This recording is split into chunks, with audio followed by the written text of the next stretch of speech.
Good afternoon, Rody with Groovy Cycleworks here. Working on a steel frame repair. This is a Raleigh Partner fat bike. And what the customer experienced was because of the spacing for the rear tire, which accommodates up to 4-inch tires, they brought the curvature of the seat stays in almost at a perpendicular angle to the seat tube. And then as I'm going to show you in some detailed photos, the welding was very cold, which left a hard defined edge where the filler metal did not fully fuse into the base metal of the seat tube. When riding, the forces are transmitted back up and typically push against the seat tube, helping the frame absorb some of that stress. But with this exaggerated design, it instead caused the seat tube area where it meets the seat stays to shear off at that cold weld. So you'll see in the detailed photos we have two cracks, one that went down the inside of this seat stay, one that went down the inside of this seat stay. Customer wasn't ready to give up the frame yet. I don't typically do repairs, but he is local, so I acquiesced. And I'm going to show you some pictures and walk you through what it took to bring this Raleigh Partner fat bike back to a functional point. Enjoy. In the original paint, you can see the two cracks along the inside of the seat stay welds. These are because the welds are not smooth and uniform in fashion, instead appearing very lumpy.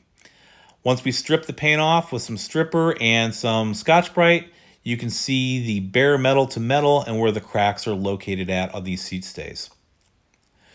Also evident are the lumpy cold welds where they just didn't add enough heat to truly flash out that weld bead to give equal support and penetration to the base metals.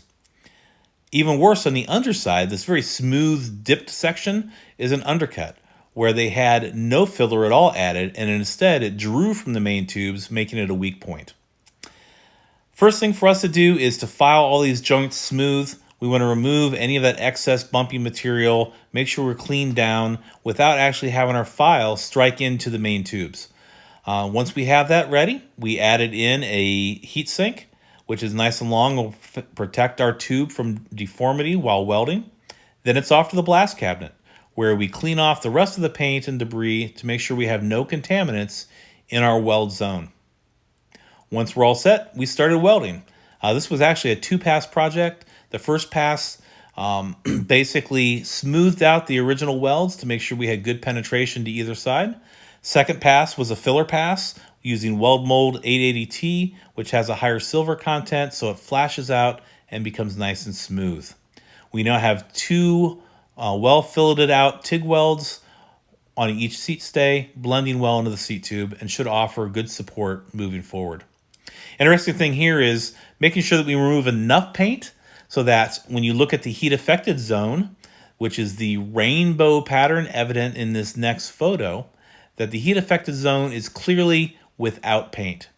So you can see that rainbow heat signature extending out. We removed just enough paint to make sure that we're not breathing that in as it warms. So there you go, folks. The basic steps in repairing this steel frame for our customer so he can enjoy it for years to come. If you don't mind, I'd like to take a few more seconds and just discuss something that's important to me, and that's the business side of frame building. As I enjoy providing information, education, and even being a mentor to others in this business, I thought we'd take a little bit of time and talk about what's it look like from a business aspect. This repair took just under 2 hours. It required about $35 of materials, inclusive of paint stripper, Scotch-Brite pads, filler material, media for the bead blaster, electricity, etc. And we charged $200 for the repair. That breaks down into my hourly rate, which I charge for a full first hour, and then I break it down into 15-minute increments, which gives us our $200 final price for our customer.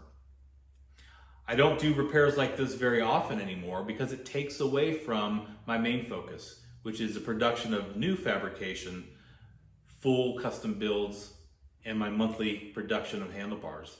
But when it's somebody local, I do try to accommodate them because I want to support our community. That said, if it's profitable It still makes sense for me to help out when I can and give back where people appreciate it. So folks, I hope you enjoyed this. I think I know somebody else who did too. What do you say, Tallulah? Did you enjoy that repair? I know you did. Thanks for watching, everybody.